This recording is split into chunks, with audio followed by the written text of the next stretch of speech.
तब भी रहूंगी जब आप लोग नहीं रहेंगे। बड़े सामान ऐसा लगता है यही कारण है कि मैं थक रही हूँ।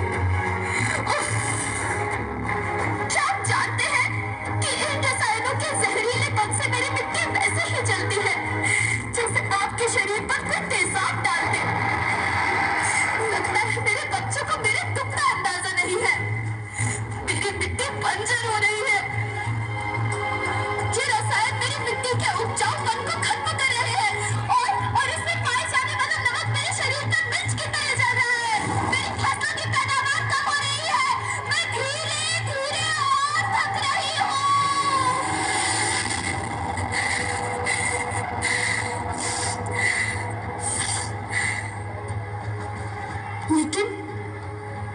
लेकिन अब मुझे याद आता है कि पहले मैं बहुत सुंदर थी, बहुत प्रसन्न थी, हमेशा हंसती थी।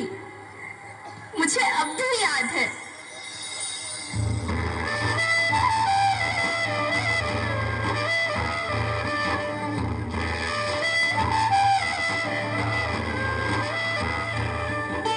मैं तुम्हारी माँ सुंदर क्यों ना होती, मुझे तो सुंदर होना ही था, क्योंकि बीते जमाने में आप मेरे बच्चे ही तो अपनी माँ के रखवाले थे।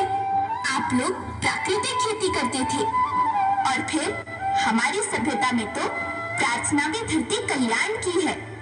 ओम द्यौ शांति, अंतरिक्षः शांति, पृथ्वीः शांति, औषधयः शांति, वनस्पतयः शांति।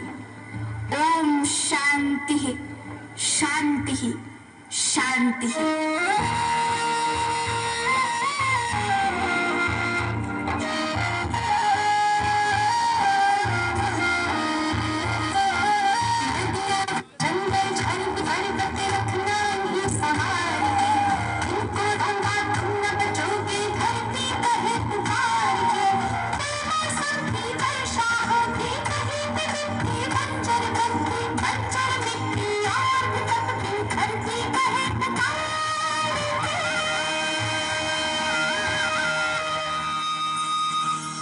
हजारों साल से मनुष्य धरती की गोद में रहता आया है, लेकिन आज मैं आपसे पूछती हूँ कि आपने इसके बदले धरती माँ को क्या दिया?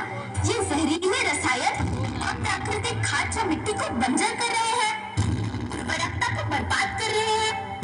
आप अच्छी पैदावार के लालच में जो रासायनिक खाद अपने खेतों में डाल रहे हैं, वो अभी तो लाभ देगी, लेकिन लंबे समय में उसी रासायनिक खाद का नुकसान भी है। रासायनिक खाद जहर समान है और तो और फसलों में पानी की खपत भी बढ़ गई है, जिससे खेती की लागत बढ़ रही है और पानी का स्तर जमीन के काफी नीचे जा रहा है।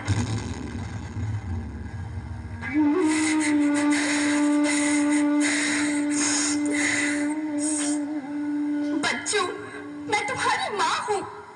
मैंने तुम्हें सुख से जीने के लिए पर्याप्त संसाधन दिए हैं, पर तुम्हारे लालच की पूर्ति के लिए नहीं दिए। ऐसा लगता है कि थोड़ी सी अधिक पैदावार और अपने लालच के लिए आप सब अपनी अगली पीढ़ी, अपने बच्चे के भविष्य के बारे में सोचना भूल गए हैं। सोचो, क्या तुम अपने बच्चों को ऐसे खेत देना चाहते हो जो बंजर हो?